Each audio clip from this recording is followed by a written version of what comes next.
Yan, magandang tanghali mga lods. May susubukan tayo mga lods. Pumili tayo ng mobile lens 18 by 25. Yan. Shopee to lods, Shopee. Try natin mga lods ha. Yan. Malayo yan. Tsaka yung building na yan. Yan yung Mandani Bay. Dito sa Cebu.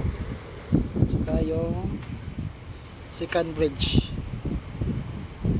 Ayan. Ito yung first bridge dito sa Cebu. Try natin gamitin to. Itong mobile lens.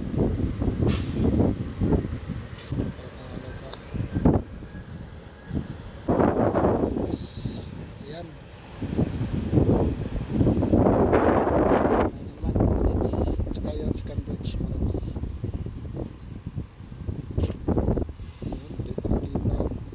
Need ng tripod para mas stable yung focus natin.